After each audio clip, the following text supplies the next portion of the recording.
రానున్న దినాల్లో మీరు క్రైస్తవులుగా కొనసాగాలంటే మీరు దిల్బర్ మాట్లాడాలా, నేను చచ్చినా పర్లేదు, నేను దేవుని కోసం నిలబడాలా. అలాంటి మనసుంటేనే సాధ్యమవుతుంది, లేకపోతే లేదు. యేసు ప్రభు వారు కూడా చాలా స్పష్టంగా చెప్పారు. ఎలాగంటే, అయితే మీరు వేడిగానే ఉండాలి, లేకపోతే చల్లగానే ఉండాలి, మధ్యలో ఉంటే కనుక నాకు పనికిరాదు.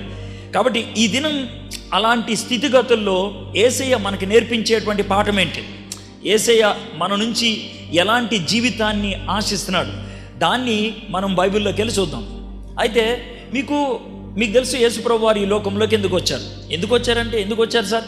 మన పాపాల నుంచి మనల్ని విడిపించడానికి వచ్చారు. ఇది మీరు అందరూ అనేది నిజమే. యేసయ్య మన పాపాలు తొలగించడానికి, మనకి రక్షణ కలిగించడానికి ఆయన కష్టపడి చేసింది 3.5 రోజులు మాత్రమే. 3.5 రోజుల్లో ఆయన అతి భయంకరంగా కిరాతకంగా చంపబడ్డాడు, ఆయన సమాధి చేశారు, 3వ దినాన్ని తిరిగి లేచాడు. అయిపోయింది. 3.5 దినాల్లో రక్షణకి కావాల్సినటువంటి విషయాలన్నీ అయిపోయాయి. అయితే దానికి ముందు 3.5 సంవత్సరాలు కష్టపడి ఒక పని చేశాడు. అది ఏంటి అనంటే, 12 మందిని ఏర్పరచుకొని ఆ 12 మందిని శిష్యులుగా తయారు చేశాడు. ఎందుకు అనంటే కనుక, ఇప్పుడు మనం కనుక గారెలు వేస్తున్నాం అనుకోండి, గారెలు వెయ్యకు ముందు ఏం చేస్తారు తెలుసా? గారెలు ఉడికిన తర్వాత దాన్ని ఎక్కడ వేయాలో ముందు మనం ఒక బొగన రెడీ చేసుకుంటాం, అవునా కదా? లేకపోతే దాన్ని ఎక్కడ వేయాలో అర్థం కాదు, అవునా కదా? అయితే పాలు పితకాలంటే ముందు ఒక బొగన రెడీ చేసుకొని పోవాలి. దేవుడు కూడా చేసింది అదే. 3.5 సంవత్సరాలు ఆయన ఒక గిన్నె తయారు చేసిండు, 3.5 రోజుల్లో దాంట్లో కావాల్సిన వస్తువు తయారు చేసిండు. ఒకవేళ కనుక గిన్నె మంచిది కాకపోతే వస్తువుకి ఏమన్నా విలువ ఉంటుందా? చైర్ మంచిదే, దాని మీద కోడిరెట్టుంటే ఎవడు కూర్చోడు, అవునా? చాయ్ మంచిదే, అయితే దాని గ్లాస్ బయట అన్నం మెతుకులుంటే ఎవడు తినడు, అవునా? కాబట్టి వస్తువు మంచిగా ఉండాలి, అప్పుడు దాంట్లో వేసేటువంటి దానికి విలువ వస్తుంది. రక్షణ అద్భుతమైంది. రక్షణ కార్యము, విమోచన కార్యం దునియాలో ఇంకెవ్వరు చేయలేరు. అయితే దానికి 3.5 రోజులే పడితే దాన్ని దునియా మొత్తానికి తీసుకెళ్ళటానికి 12 మంది శిష్యుల్ని తరబీదు చేయడానికి 3.5 సంవత్సరాలు పట్టింది. యేసయ్య ఈ లోకంలోకి వచ్చింది మనల్ని శిష్యులుగా తయారు చేసి, ఆ శిష్యులుగా ఈ లోకంలోకి ఆయన అందించిన సువార్తను తీసుకెళ్లాలని.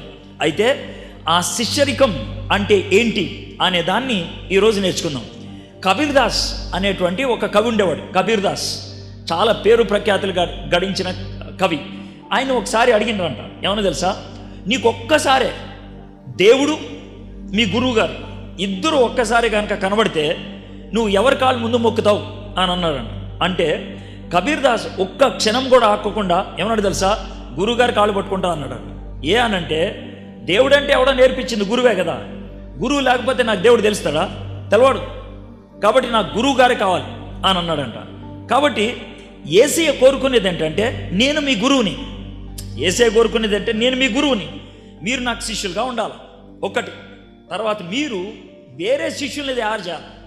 క్రైస్తవుడు పరిపూర్ణ క్రైస్తవత్వంలోకి ఎప్పుడు వస్తాడంటే, ఒక శిష్యుని తయారు చేస్తే. యేసయ్య కోసం నీకు ఒక తోకను తయారు చేసుకుంటే. మనకి బైబిల్లో ప్రతి వానికి తోక ఉన్నట్లు మనం చూస్తాం.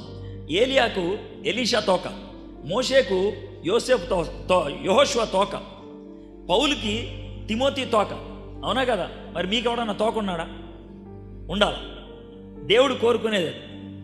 యేసయ్య కూడా మనల్ని అదే కోరుకుంటున్నాడు, శిష్యులుగా తయారు చేయటువంటి. శిష్యుడు అవ్వటం అంటే ఏంటి, శిష్యరికం అంటే ఏంటి అనేదాన్ని మనం చూద్దాం. యేసుక్రీస్తు ప్రభువారు బాప్తిసం అయిన తర్వాత 40 దినాలు ఉపవాసం ఉండి, ఆ తర్వాత మళ్ళీ ప్రార్థన చేసి 12 మంది శిష్యుల్ని ఏర్పరచుకున్నాడు. 12 మందిని ఏర్పరచుకొని 2 మాటలు అన్నాడు. ఆయన ఏమన్నాడంటే, మీరు నా దగ్గరికి రండి అన్నాడు. వచ్చిన తర్వాత నా వెంట రండి అన్నాడు. మొదటిది దగ్గర రండి, రెండోది వెంట రండి. దగ్గరికి వస్తేనేమో రక్షింపబడతాం, వెంట పోతే శిష్యులం అవుతాం. దగ్గరికి వస్తే రక్షింపబడతాం, వెంట పోతే కనుక శిష్యులం అవుతాం. వెంట పోవడం అంటే ఏంటి, ఆయన్ని అనుకరించడం అంటే ఏంటి, ఆయన్ని వెంబడించడం అంటే ఏంటి, నన్ను వెంబడించండి అని అన్నాడు అనేదాన్ని బైబిల్లోకి వెళ్ళి మనం ఈరోజు నేర్చుకుందాం. బైబిల్లో లూకా అనేటువంటి ఆయన చాలా గొప్పోడు. ఎందుకు గొప్పోడు అని అంటే, ఆయన యూదుడు కాదు, అయినప్పుడు కూడా ఆయన రాసిన 2 పుస్తకాలు బైబిల్లో ఉన్నాయి. ఒకటి లూకా సువార్త, రెండోది అపోస్తుల కార్యం. లూకా సువార్తలో యేసు ప్రభు ఎవరో చెప్పింది, అపోస్తుల కార్యంలో పరిశుద్ధాత్ముడు ఎవరో చెప్పాడు. లూకాసు వార్తలో రక్షింపబడటం ఎలానో చెప్పాడు. అపోస్తల కార్యముల్లో రక్షింపబడిన వాళ్ళు ఎట్లా జీవిస్తారో చెప్పాడు. ఈ రెండు కూడా కథలే. కాబట్టి ఈ రెండు పుస్తకాలు ఒక క్రైస్తవుడు కనుక చదవగలిగితే ఆయన ఎవరో, ఆయన ఏం చేయాలో రెండు విషయాలు చక్కగా అర్థమవుతుంది. లూకాసు వార్తకి 3.5 సంవత్సరాలు, 24 అధ్యాయాలు, 3.5 సంవత్సరాలు అంతే. 3.5 సంవత్సరాల్లో యేసయ్య జీవితంలో ఏమైందో 24 అధ్యాయాల్లో రాశాడు. అపోస్తల కార్యాలకి 28 అధ్యాయాలు, 28 అధ్యాయాలకి 35 సంవత్సరాల చరిత్ర. 35 సంవత్సరాల్లో పరిశుద్ధాత్ముడు యేసుప్రభు యొక్క శిష్యుల ద్వారా 3 ఖండాలకి సువార్తను ఏ విధంగా వ్యాప్తి చెందింప చేసిండో అది చెప్పాడు. కాబట్టి ఈ రెండు కూడా మనం నేర్చుకోవాలి. మరి ముఖ్యంగా భారతదేశంలో కఠినమైన పరిస్థితులు వస్తున్నాయి. మనల్ని ప్రశ్నించేటోళ్ళు వస్తున్నారు. ఏసే దేవుడు ఎట్లాగా, ఏసే దేవుడా, ఎందుకు దేవుడు, నువ్వు నమ్మద్దు, నువ్వు బైబిల్ చదవద్దు అని ఇట్లాగా బెదిరించేటోళ్ళు ఉన్నారు. అలాంటి పరిస్థితుల్లో ఏం చేయాలా, అది మనకి ఈ 2 గ్రంథాల్లో స్పష్టంగా అర్థమవుతుంది. యేసయ్య తను ఇష్టపడినటువంటి బిడ్డలు ఎట్లా జీవించాలని ఆశపడుతున్నాడు. ఆయన 4 బొమ్మలు చూపించింది. ఆయన 4 బొమ్మలు. ఈ 4 బొమ్మల్లో ఎట్లా ఉంటారో మనం అట్లా ఉండాలని దేవుడు ఆశపడుతున్నాడు. ఏంటి ఆ 4 బొమ్మలు అంటే, మొదటిది సిలువ మీద ఎక్కినోళ్ళలాగా ఉండాలా, 2 గోపురం ఎక్కినోళ్ళలాగా ఉండాలా, 3 యుద్ధానికి వెళ్ళే రాజు లెక్క ఉండాలా, 4 ఉప్పు లెక్క ఉండాలి. ఈ 4 అర్థం ఏంటో మనం బైబిల్లోకి వెళ్ళి చూస్తాం. ఇదే ఇప్పుడు మనం చేసేటి పని. ఓకే, లూకాసు వార్త 14 అధ్యాయం 25 వచనం. ఈ మాటలు ఎవరికి చెప్తున్నాడో చూద్దాం. బహుజన సమూహము ఆయనతో కూడా వెళ్ళుచున్నప్పుడు ఆయన వారి తట్టు తిరిగి, మస్తు మంది యేసయ్య చుట్టూ వస్తున్నారు. మస్తు మంది ఎందుకు వస్తున్నారంటే, యేసయ్య అద్భుతాలు మస్తు చేస్తున్నాడు, చాలా మందిని స్వస్థపరుస్తున్నాడు. అంతేకాదు, ఆయన 2 రొట్లు 5 రొట్లు 10 రొట్టెలు తీసుకొని అందరికీ కడుపు నిండా ఫుడ్ పెడుతున్నాడు. కాబట్టి యేసయ్య చేసేటువంటి అద్భుతాలకి అందరూ కూడా చాలా అబ్బా సూపర్ రవై అని వస్తూ ఉన్నారు. అయితే యేసయ్య వాళ్ళ దిక్కు చూసి ఏమంటున్నాడు తెలుసా, అరే మీరు నేను ఎక్కడ పోతే అక్కడికి వస్తున్నారు, నేను చేసేటువంటి అద్భుతాలు మీరు చూస్తున్నారు, నేను చేసేటువంటి సూచక్రియలు మీరు చూస్తున్నారు, బాగుంది. అయితే అక్కడితో సరిపోదు, మీరు ఇట్లా అవ్వాలా అని మొదటి చిత్రం చెప్తున్నాడు. ఏమన్నదంటే, ఎవడైనను నా యొద్దకు వచ్చి తన తండ్రిని, తల్లిని, భార్యను, పిల్లలను, అన్నదమ్ములను, అక్క చెల్లుండ్రను తన ప్రాణము సహా ద్వేషింపకుంటే వాడు నా శిష్యుడు కానేరడు. మరియు ఎవడైనను తన సిలువను మోసుకొని నన్ను వెంబడింపని ఎడల వాడు నా శిష్యుడు కానేరడు. మీరు చాలామంది వస్తున్నారు, ఫ్యాన్స్, మీరు ఫ్యాన్స్. అయితే ఫ్యాన్స్ అయితే సరిపోదు, మీరు ఇంకొక లెవెల్ దాటాలా, మీరు నాకు శిష్యులు అవ్వాలా. అర్థమైందా? నేనంటే మీరు హీరో లెక్క చూస్తున్నారు, బాగానే ఉంది. అయితే మీరు అక్కడితో కాదు, హీరో కాకుండా గురువు లెక్క చూడాలి. హీరో అయితే చప్పట్లు కొడతావు, ఆయన వెళ్ళిపోయిన తర్వాత కాముషి ఉంటావు. గురువు అయితే అట్లా కాదు, ఆయన ఏం చేస్తాడో నువ్వు కూడా అదే చేస్తావు. ఆయన ఎడిపోతాడో నువ్వు కూడా అటే పోతావు. ఆయన మనసు ఎట్లా ఉంటుందో నీ మనసు కూడా అట్లా ఉంటుంది. నువ్వు గురువు లెక్క నన్ను చూడాలి, హీరో లెక్క చూడటం కాదు. ఇప్పుడు దాకా హీరో లెక్క చూసావు. గురువు లెక్క చూస్తే గుర్తుపెట్టుకో, గురువు గారిని ప్రేమించినట్లు ఇంకెవరిని ప్రేమించొద్దు. మీ అమ్మని ప్రేమించొద్దు, అట్లా మీ నాన్న ప్రేమించొద్దు, నీ భార్యని, నీ భర్తని, ఇంకెవరిని ప్రేమించొద్దు. అయితే ఈ మాటలు చూస్తున్నప్పుడు ఎవ్వరికైనా కోపం వస్తుంది, ఎవ్వరికైనా. అదేం సార్, అదేం మాట, ప్రేమించొద్దు అంటే ఎట్లాగా? బైబిల్లోనే ఉంది కదా, అమ్మను నాన్నను సన్మానించాలని, గౌరవించాలని ఉన్నది కదా. ఈయనేంది ఇట్లా అంటున్నాడు? పైగా ఏమో అంటున్నాడు తెలుసా, ద్వేషించండి అంటున్నాడు. ఎంత కఠినమైన పదం అంటే, ద్వేషించండి అనే పదం ఎందుకు ఉపయోగించాడంటే, రెండిటి మధ్యన మనము ఇది కావాలా అది కావాలంటే అది వేస్ట్, ఇది కావాలంటాం. ఒకవేళ అదొక్కటే ఉందనుకో, అది తీసుకుంటాడు. ఛాయ్ తాగుతా, నీళ్ళు తాగుతా అంటే నీళ్ళొద్దు ఛాయ్ అంటాడు. ఛాయ్ లేకపోతే సచ్చినాడు నీళ్ళే తాగుతాడు. అర్థమైంది కదా? అంటే ఈ రెండిట్లో అది వేస్ట్ అని అన్నప్పుడు ఇది నాకు చాలా ఇష్టం అని. యేసయ్య అట్లాగా ద్వేషించకుంటే అనే పదాన్ని ఉపయోగించింది. అర్థమైందా? అయితే ఇప్పుడు ఇంకొక మాట చూద్దాం. ఏమనంటే, సార్ మరి అమ్మ నాన్నని గౌరవించాలి కదా, భార్యని భర్తని మనం ప్రేమించాలి కదా, పిల్లల కోసం ప్రాణమైనా పెట్టాలంటారు కదా, ఈయనేంటి ఇట్లాగా అంటున్నాడు, ఇది ఎట్లాగా అర్థం చేసుకోవాలా అని అంటే మీకు ఒక మాట చెప్తా. 2 రకాలైన ప్రేమలు చెప్తా. ఒక ప్రేమ మనందరం అనుకునేది ఏంటనంటే, నాకు నా భార్య అంటే ఇష్టం, స్ట్రైట్ నా భార్య అంటే ఇష్టం. ఎవరికైనా ఇంకొకళ్ళు ఇష్టమైతే దానికి ఖచ్చితంగా ఏదో కారణం ఉంటుంది. ఎందుకు ఇష్టం రాబాయ్ అంటే, నా భార్య అందంగా ఉంటుంది ఒకడు అంటాడు, నా భార్య మస్తు కమాయిస్తుంది అని ఇంకోటి అంటాడు, నా భార్య మస్తు పొజిషన్లో ఉంది అని ఇంకోటి అంటాడు, నా భార్య మస్తు మాట్లాడుతుంది ఇంకోటి అంటాడు. అంటే వీడు ప్రేమించడానికి కారణం ఏంటంటే పైసలు అయి ఉండొచ్చు, హోదా అయి ఉండొచ్చు, అందమై ఉండొచ్చు, మాటలు అయి ఉండొచ్చు, ఏదో ఒకటి, లేదా జాలి అయి ఉండొచ్చు, ఏదో ఒకటి ఒక కారణం. అయితే ఒక సమస్య ఏంటనంటే, అందం ఉన్నదని ప్రేమిస్తే అందం పోతే ఏం చేస్తాడు? పైసలు ఉన్నాయని ప్రేమిస్తే పైసలు పోతే ఏం చేస్తాడు? హోదా ఉన్నదని ప్రేమిస్తే హోదా పోతే ఏం చేస్తాడు? అప్పుడు ప్రేమ ఉంటుందా? లోకంలో ఉండే ప్రేమ పరుదులు కలిగింది, లోకంలో ఉన్న ప్రేమ షరతులు కలిగింది. అట్లా కాకుండా దేవుణ్ణి ప్రేమించిండు అనుకో, ఫస్ట్ దేవుడు ఏం చేస్తాడో చూద్దాం. దేవుణ్ణి మస్తు ప్రేమిస్తున్నాం, ఐ లవ్ యూ జీసస్ అని అన్నాం అంటే జీసస్ ఏమంటాడు తెలుసా? బాబు నువ్వు నన్ను ప్రేమిస్తున్నావా, అయితే నీ భార్యను ప్రేమించు అని అంటాడు ఆయన. యేసే చెప్పాడు కాబట్టి నా భార్య అందంగా లేకపోయినా ప్రేమిస్తా, నా భార్య నా మీద తిరగబడినా ప్రేమిస్తా, నా భార్య ఇంకొంతో పడుకున్నా కూడా ప్రేమిస్తాను నేను, ఏం చేసినా కూడా ప్రేమిస్తాను నేను. ఎందుకు తెలుసా? ప్రేమించమని చెప్పింది ఎవరు?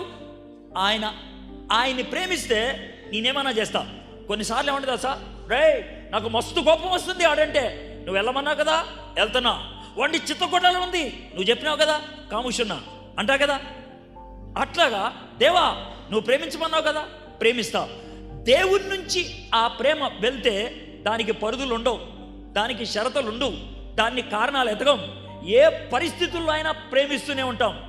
ఎట్లా ప్రేమించాలో అట్లా ప్రేమిస్తాం, ఎక్కడ దాకా ప్రేమించాలో అక్కడ దాకా ప్రేమిస్తాం. అయితే దీనంతటికి మూలం ఒక్కటే, మనము దేవుణ్ణి ప్రేమిస్తే, యేసేని మొదట ప్రేమిస్తే ఆ ప్రేమ అన్ని ప్రేమల్ని సరిచేసేదిగా ఉంటుంది. అందుకనే యేసయ్య ఈ మాట అన్నాడు, నన్ను తప్పించి ఇంకెవరినైనా డైరెక్ట్గా నువ్వు ప్రేమించావంటే నీకు పరుదులు ఉన్నాయి, డైరెక్ట్గా ప్రేమించావంటే షరతులతో కూడింది అని అంటున్నాడు. కానీ నువ్వు నన్ను ప్రేమిస్తే ఆ ప్రేమ నిత్యము ఉంటుంది. అభిమానుల కంటే ఎక్కువగా మనము దేవుణ్ణి ప్రేమించాలి, ఆత్మీయుల కంటే ఎక్కువగా దేవుణ్ణి ప్రేమించాలి. ఇంక మాట ఏమన్నాడు తెలుసా? తన ప్రాణమును సహా ద్వేషింపకుంటే వాడు నా శిష్యుడు కానేరడు. కొంతమంది ఇతరులను ప్రేమించారు కానీ వాణ్ణి ప్రేమించుకుంటాడు. అంటే ఆత్మ గౌరవం అంటే వాడికి ప్రాముఖ్యమైందని తెలుసా? వాని పేరు ప్రజలు ఏమనుకుంటారు, వాడికి ఏమైనా షేమ్ అవుతుందేమో, అది వాడికి ఉండేటువంటి ఫికర్, అది వాడికి ఉండేటువంటి భయం. అందుకనే తనని తాను ఎక్కువగా ప్రేమించుకుంటాడు. యేసే ఉన్నాడు తెలుసా? నిన్ను నువ్వు ప్రేమించుకున్నా కూడా అది కుదరదు. నిన్ను నువ్వు ప్రేమించుకుంటే మొండోను అవుతావు, నిన్ను నువ్వు ప్రేమించుకుంటే గర్వం ఎక్కువ అవుతుంది, నిన్ను నువ్వు ప్రేమించుకుంటే దేవునికి చోటు ఉండదు. ఒక్క మాట చెప్తున్నా, యేసయ్య మన హృదయంలో ఒకే ఒక సీట్లో కూర్చుంటాడు. యేసయ్య మన హృదయంలో ఒకే ఒక సీట్లో కూర్చుంటాడు, అది నెంబర్ 1 సీట్. నెంబర్ 1 సీట్ ఎవరికైనా ఇచ్చి నెంబర్ 2 సీట్ నీకు ఇస్తా అంటే నాకు వద్దులే అంటాడు ఆయన. ఆయన బయట ఉంటాడు, ఆయన లోన ఉంటాడు. ఆయన లోన ఉండాలి అంటే నెంబర్ 1 సీట్ ఆయనకి ఇవ్వాలా. నెంబర్ 2 సీట్ ఇస్తా అని అంటే కుదరదు. నెంబర్ 1 మా అమ్మ, నెంబర్ 1 మా డాడీ, నెంబర్ 1 మా ఆయన, నెంబర్ 1 నా భార్య, నెంబర్ 1 నా కొడుకు, కుదరదు. నెంబర్ 1 స్థానం నాకు ఇవ్వాలా. బైబిల్లో నెంబర్ 1 స్థానం దేవునికి ఇచ్చిన వాళ్ళు ఎట్లా వ్యవహరించాలో చూస్తాం. ఒకటి, అబ్రహాం 75 ఏళ్ళప్పుడు దేవుడు వాగ్దానం చేశాడు నీకు కొడుకు ఇస్తా అని. అయితే మనోడు 85 ఏళ్ళప్పుడు పొరపాటు చేసిండు. అయితే వదిలే, 99 ఏళ్ళు వచ్చింది, ముసలోడు అయిపోయాడు, ఇక ఎందుకు పనికిరాడు. ఆయన భార్య కూడా పిల్లలు కనడానికి ఇక యోగ్యత లేని పరిస్థితికి వచ్చింది. ఆమె శరీరం పిల్లలు కనే పరిస్థితి ఇక లేనే లేదు. అలాంటి పరిస్థితుల్లో దేవుడు కనబడి, అబ్రాహాము వచ్చే సంవత్సరం నీ కొడుకుని ఇస్తా అన్నాడు. ఇచ్చేశాడు దేవుడు 100వ ఏట. ఆ కొడుకు నెమ్మదిగా పెద్దోడవుతున్నాడు, లేక పుట్టాడు, ముసలి వయసులో పుట్టాడు. కొడుకు నెమ్మదిగా ఎదిగిండు, నెమ్మదిగా ఒక స్థాయికి వచ్చిండు. ఆ స్థాయికి వచ్చినప్పుడు దేవుడు ఒక దినాన్న అబ్రాహాం దగ్గరికి వచ్చి, అబ్రాహాము నీకొక్కడే కొడుకున్నాడే, నీకు ఇష్టమైన కొడుకున్నాడే, నువ్వు బాగా ప్రేమించే కొడుకున్నాడే, వాడిని తీసుకొచ్చి నాకు బలి అని అన్నాడు. దేవా నువ్వు ఇచ్చిన కొడుకాడు, ఆడెంతో నాకు ఇష్టం యేసయ్యా, ఎంతో నాకు ఇష్టం దేవా అని అన్నాడా? అన్నా.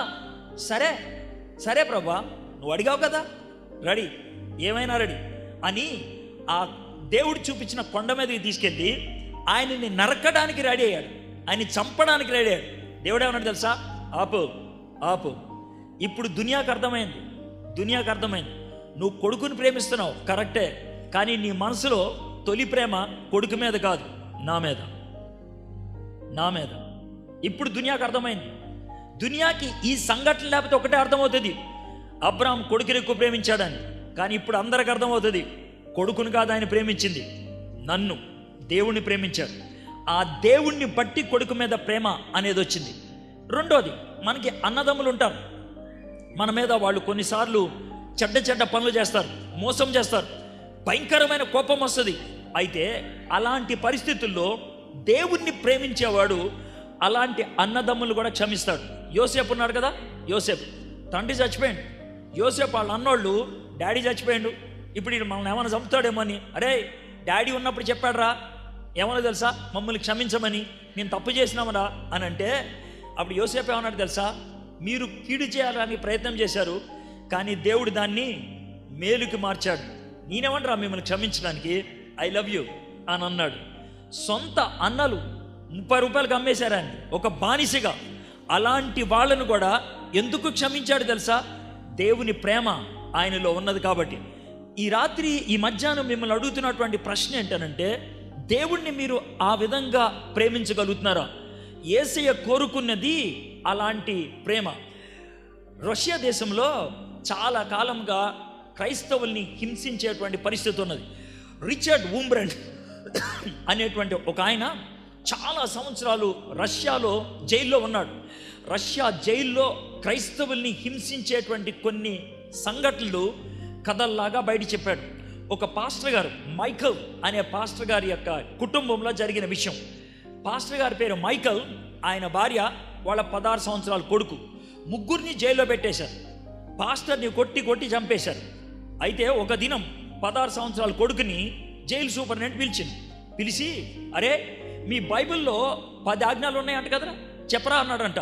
అంటే జైలు సూపరింటెండెంట్ బైబిల్లో ఒక విషయం అడిగాడని చాలా సంతోషంగా ఆయన బైబిల్లోకి వెళ్ళి ఆజ్ఞలు చెప్తున్నాడంట. ఎక్కడికి వచ్చిందో తెలుసా ఆజ్ఞ?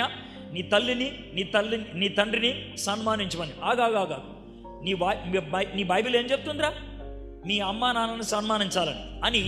మూలలో ఒక ఆమె రగ్గు కప్పుకొని ఉందంట, ఆమెను చూడు అన్నాడంట. చూశాడు, ఒక్కసారిగా టెన్షన్ పడ్డాడు. ఎవరో కాదు, వాళ్ళ అమ్మను జుట్టు పీకేశారు, గుండు చేశారు, ఆమెను బాగా కొట్టేశారు, ముఖమంతా ఉబ్బిపోయింది, ఎక్కడికక్కడ రక్తం కారుతూ ఉంది. ఆమె ఇప్పుడో రేపో చచ్చిపోయేటట్లుంది. అలా వణుకుతూ ఉంటే, రే మీ అమ్మరా అంటే, అమ్మా అని అన్నాడు. అట్లా కాదు, ఒక్క మాట చెప్తున్నా, నీ తల్లిని నీ తండ్రిని సన్మానించమని బైబిల్ చెప్తుంది కదా, ఒక్క పని చేస్తే ఆ అమ్మని తీసుకొని నువ్వు బయటకు పోవచ్చు. ఏం పని చేయమంటారు సార్ అంటే, బైబిల్ తీసి కింద ఇసరగొట్టి దాని మీద ఉమ్మేసి కాలుతో ఒక్కసారి నూకి, యేసయ్య దేవుడు కాదని చెప్పు, మీ మమ్మీని తీసుకొని నువ్వు బయటకు పోవచ్చు అని అంటే, వీడికి ఏం చేయాలో అర్థం కాల. బైబిల్ చెప్తుంది మమ్మీ డాడీని సన్మానించాలని, బైబిల్ చెప్తుంది దేవుణ్ణి గౌరవించాలని, ఎట్లాగా అని అలాగ ఆలోచిస్తూ ఉంటే, మమ్మీ అంక చూస్తే మమ్మీ ఇలా అన్నది. వెంటనే అర్థమైంది, మనోడు నడుచుకుంటూ పోయాడు, బైబిల్ తీసుకొని ఇట్లా గుండెకేసి గట్టిగా ఇలాగ అద్దుకొని, యేసయ్య నా దేవుడు అని అన్నాడంట. ఆ జైలు అధికారికి మస్తు కోపం వచ్చి పిస్తోల్ తీసుకొని ఈయన చూస్తున్నప్పుడు అమ్మని కాల్చి చంపేశాడు. అమ్మా అని అరుస్తుంటే వీడిని చంపేశాడు. ఒకవేళ స్టోరీ అక్కడికి ఎండ్ అయిపోతే దీంట్లో ఏముంది అని అనిపిస్తుంది. అయితే ఆ ఇద్దరు శవాలు తీసుకొని వెళ్ళిపోయినారు మిగిలిన వాళ్ళు. జైలు సూపరింటెండెంట్ ఒక్కడే టేబుల్ మీద కూర్చొని ఉన్నాడు. ఎదురుగా రక్తం పడినటువంటి బైబిల్ ఉన్నది. ఆయన జరసేపు ఆలోచిస్తున్నాడు, ఈ బైబిల్లో ఏముందిరా బాయ్, దానికోసం ఇట్లా ఎందుకు చచ్చిపోతున్నారు, ఏముందబ్బా అని జరసేపు ఆలోచించి బైబిల్ ఇట్లా తీసిండు. ఏం తీసిండో మనకు తెలియదు, ఏ పేజీలోకి వెళ్ళిండో మనకు తెలియదు, ఏ వచనం చదివాడో తెలియదు. ఆయన జరసేపు చదివి 1 గంట తర్వాత మోకరించి, యేసయ్య నువ్వే దేవుడివి అని ప్రార్థన చేసిందంట. నువ్వే దేవుడివి. అయితే దీంట్లో మనం నేర్చుకునేది ఏంటి తెలుసా? వాళ్ళిద్దరూ చావకుంటే వీనికి యేసుప్రభు గురించి తెలిసేదా? లేదు. వాళ్ళిద్దరూ చావటం బట్టి వీనికి యేసుప్రభు అంటే ఎవరో తెలిసింది, లేకపోతే తెలిసేది కాదు. వాళ్ళిద్దరూ చనిపోయి ఎక్కడ పోతారు? పరలోకానికి. వాళ్ళు పరలోకానికి పోతూ పోతూ ఏం చేశారు? ఇంకొన్ని పరలోకానికి పరిచయం చేసిపోయాను. అంతేనా కాదు? మరి మీకు దేవుడు ఇంత చేసిండే, ఇంత వాక్యం వినిపించిండే, ఇంతమంది తీసుకొచ్చి నీకు అన్నీ చేపిస్తున్నాడే, నువ్వు ఎవరికైనా పరలోకం పరిచయం చేసావా? ఎవరికైనా చేసావా? నీ జిందగీ ఎవరికైనా యేసేని పరిచయం చేయగలిగిందా? కొన్నిసార్లు మన జీవితం యేసేని పరిచయం చేయలేకపోతే యేసే ఏమనుకుంటాడు తెలుసా? మన చావైనా పరిచయం చేస్తుంది అనుకుంటాడు. స్టెఫెన్ ఒక్కటే వర్తమానం చేసి, ఒక్కటే వర్తమానం, ఆ వర్తమానం ఎండింగ్లో చచ్చిపోయాడు. ఆయన చావడం మంచిదైంది. ఎందుకో తెలుసా? ఆయన చావు ఒకరికి దేవుని గురించి సీరియస్గా ఆలోచించేట్లు చేసింది. ఆయన ఎవరో తెలుసా? పౌలు. స్టెఫను చావు ఇంకొకరిని దేవునికి పరిచయం చేసింది. నీ జీవితమో నీ మరణం ఏదో ఒకటి ఇతరులకు ఉపయోగపడేది అవ్వాలి. దేవుడు అది కోరుకుంటున్నాడు. మనం అది ఎప్పుడు చేయగలుగుతాం తెలుసా? ఈ లోకములో అన్నిటికంటే అధికముగా దేవుణ్ణి ప్రేమిస్తే అది జరగాలి. అన్నిటికంటే అధికముగా దేవుణ్ణి ప్రేమిస్తే అది సాధ్యం అవుతుంది. నీకంటే ఎక్కువగా దేవుణ్ణి ప్రేమించాలి. నీకంటే ఎక్కువగా అంటే మనలో కొంతమందికి కొన్ని పరుగులు ఉంటాయి. ఇది జరగకపోతే నన్ను ఏమనుకుంటారు, ఇది లేకపోతే నన్ను ఏమనుకుంటారు. అలాంటిది ఒక సన్నివేశం చెప్తాను. ఆయన పేరు ఎరిక్ లిడిల్. ఆయన ఇంగ్లాండ్ దేశం నుంచి ప్యారిస్లో జరిగేటువంటి ఆటల పోటీలకు వచ్చాడు. ప్రపంచంలో అతిపెద్ద ఆటల పోటీలు ఒలింపిక్స్ దానికి వచ్చింది. దాంట్లో 100 మీటర్లో పరిగెత్తాలని 1924లో జరిగింది. ఓకే, అయితే దానికి 2 దినాల ముందు ఎరిక్ లిడిల్ అనేటువంటి ఆయన మంచి విశ్వాసి. ఆయన ప్రార్థన చేసి ఏమన్నాడు తెలుసా? ఒకవేళ ఆదివారం పొద్దున్న నేను ఆరాధనకి వెళ్ళేటువంటి సమయంలో 100 మీటర్ల పరుగు పందెంలో పరిగెత్తమంటే నేను పరిగెత్తా. నాకు దేవుడు ముఖ్యం. నా గోల్డ్ మెడల్ కాదు, నాకు పరుగు పందెంలో విజయం సాధించడం కాదు, నేను పరిగెత్తా అని అన్నాడు. అప్పటికి మిత్రులు అన్నారు, అరే అలాంటి మాట అనొద్దు, ఒకవేళ అప్పుడే పడితే కనుక కష్టమని. ఏం పట్టించుకోలే. కానీ ఆ సంవత్సరం ఏం తెలుసా? కరెక్ట్గా ఆదివారం పొద్దున్న 9 గంటలకు 100 మీటర్లు అన్నారంట. ఎరిక్ లిడిల్ నేను పరిగెత్తా అన్నాడు. అందరూ నీకేమన్నా పాగలుగాను నువ్వు, నీకు ఆ మాత్రం సమజ్ కాదా? నీ దేశం అంతా ఇన్ని పైసలు ఇచ్చి పంపించింది, ఇన్ని సంవత్సరాలు నేను తరబీదు చేసింది, నువ్వు గోల్డ్ మెడల్ సంపాదిస్తావని దేశం మొత్తం ఎదురు చూస్తుంది. ఆయన ఏం పట్టించుకోవాలా. ఆ సంవత్సరం వేరే ఆయన గెలిచింది. 2 దినాల తర్వాత వాళ్ళ దేశం నుంచి వచ్చినటువంటి మేనేజర్ ఎరిక్ లిడిల్ దగ్గరికి వచ్చి మూల కూర్చొని ఉంటే, వచ్చి కూర్చున్నావు, తింటున్నావు, పరిగెత్తమంటే పరిగెత్తావు, 400 మీటర్ల పరిగెత్తడానికి ఎవరు లేడు, వెళ్తావా అన్నాడంట. వెళ్తాను సార్ అన్నాడంట. ఎప్పుడు ఆయన తరబీదు పొందలేదు, ఎప్పుడు ప్రయత్నం కూడా చేయలేదు. వెళ్ళి 400 మీటర్ల పరిగెడతాను కానీ బరిలో నుంచుంటే ఒక పెద్ద ఆమె వచ్చి ఇంత కాగితం ఇచ్చిందంట. కాగితంలో ఏముందో కూడా జోబులో పెట్టుకున్నాడు. అయ్యా దేవుడు నీకు తోడుగా ఉంటాడు అని చెప్పి వెళ్ళిపోయింది. ఈయన పరిగెట్టిండు. అందరికీ తెలుసు ఎరిక్ లిడిల్ లాస్ట్ వస్తాడని. కానీ అద్భుతమైన తెలుసా? ఫస్ట్ వచ్చాడు. ఆయన గోల్డ్ మెడల్ తీసుకున్నాడు.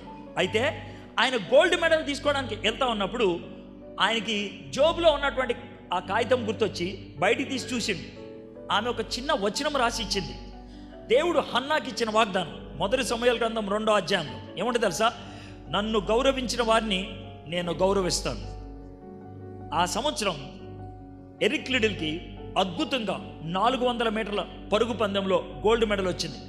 ఒకవేళ 100 మీటర్లో పరిగెడితే గోల్డ్ మెడల్ వచ్చేది, తన జిందగీ అక్కడితో అయిపోయి ఉండేది. కానీ 100 మీటర్లో పరిగెట్టకుండా 400 మీటర్లో పరిగెడతాం బట్టి 2 విషయాలు జరిగినాయి. ఒకటేమని తెలుసా? ఎరిక్ లిడిల్ జీవితాన్ని ఒక సినిమా తీసింది. ఒక సినిమా చారియట్స్ ఆఫ్ ఫైర్ అనే సినిమా 1953లో తీసినటువంటి ఆ సినిమా ప్రపంచంలో ఇప్పుడు దాకా తీసినటువంటి మొదటి 10 చిత్రాల్లో ఒకటి.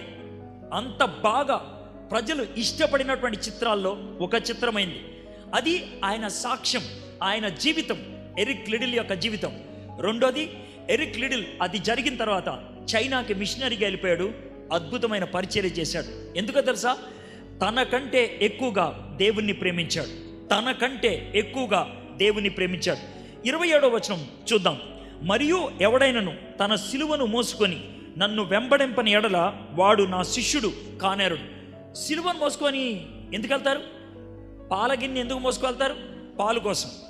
నూనె సీసా ఎందుకు తీసుకెళ్తారు? నూనె కోసం. కోడిగుడ్ల డబ్బా ఎందుకు తీసుకుపోతారు? గుడ్ల కోసం. సిలువ ఎందుకు తీసుకెళ్తారు? సావడం కోసం. ఎప్పుడు చస్తావు ఏమో, ఎక్కడ చస్తావు ఏమో, ఎవడు చంపుతాడు ఏమో, సావడానికి పోతున్నా, ఎప్పుడైనా సావు రెడీ. ఆ విధంగా అయితే కనుక రానా వెనక లేదా బో. ఎంత ఎంత కరెక్ట్గా చెప్పాడో చూడేసా. హలో, మీలో ఎవరైనా నన్ను వెంబడింపగోరినట్లయితే సిలువ రెడీ చేసుకొని రండి. దాన్ని తీసుకొస్తే ఈ రెండు జరుగుతాయి. సిలువ మోసుకొని వెళ్ళేవాడికి దండలేడు ఎవడు, సిలువ మోసుకొని వెళ్ళేవాడికి చప్పట్లు కొట్టాడు ఎవడు. సిలువ మోసుకొని వెళ్ళేటవాడికి అందరూ తిట్లు తిడతారు, చెప్పులేసి కొడతారు, ఉమ్మేసి కూస్తారు, పచ్చి బూతులు తిడతారు. ఇది ఒకటి. సిలువ మీద మోసుకొని చివరికి ఎందుకు తీసుకెళ్తారు తెలుసా? సావడానికి. చావుకి తెగించిన వాడు మాత్రమే యేసయ్యకి శిష్యుడు అవ్వగలుగుతాడు. చావటానికి ఇష్టపడిన వాడు బతకడం చాలా సులభం. చావటానికి ఇష్టపడిన వాడికి బతకడం చాలా సులభం. చావటానికి భయం వేసిన వాడికి బతకడం కష్టం. ఇంతకంటే ఏం చెప్పమంటావు? అందుకనే నాకు చావైతే మేలు, బ్రతుకుట క్రీస్తే. ఎంత ఖతర్నాక్ జవాబు చెప్పిండు పౌలు. నాకు చావులైతే మేలు, బ్రతుకుట క్రీస్తే. చావడానికి సంసిద్ధపడినప్పుడు దేవుని కోసం రాజీ పడకుండా జీవిస్తావు. షడ్రక్, మెషక్, అబేద్నెగో చావడానికి సిద్ధపడ్డారు. హలో, అగ్నిగుండంలోకి వెళ్తే మా దేవుడు మమ్మల్ని రక్షించగలడు. రక్షించకపోయినా ఏం ఫికర్ లేదు, చస్తాం మేము. నా దేవునికి నేను ప్రార్థన చేయాలా? నువ్వు ప్రార్థన చేయొద్దు అంటే కుదరదు. సింహాల బోన్లోకి పంపిస్తావా? పోతా. నా దేవుడు రక్షిస్తే సరే, లేకపోతే సస్తా.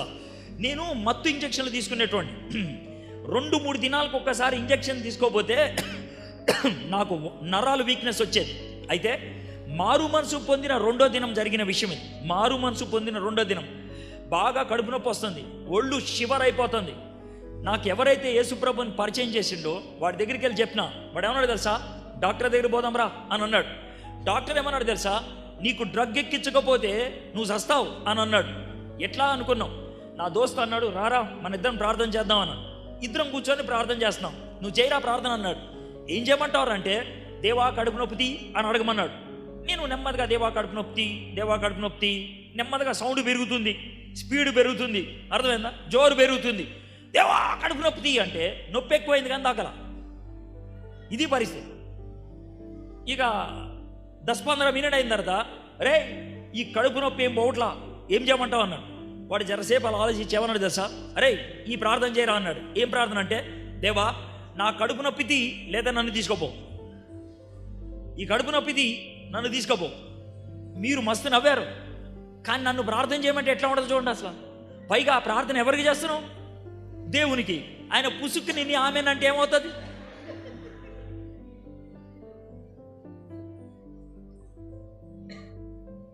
అసలు నా పెదాలు వణికాయి, ఎట్లా చెప్పాలో అర్థం కాల. యేసయ్యా కడుపు నొప్పిది, లేకపోతే చెప్పు, లేకపోతే నన్ను తీసుకోపో. నేను ఎప్పుడైతే ఆ మాట అన్నానో నీ నమ్మరు, 2-3 మినిట్లో ఒక్కసారే ఎవడో నొప్పి తీసేసినట్లే అయిపోయింది.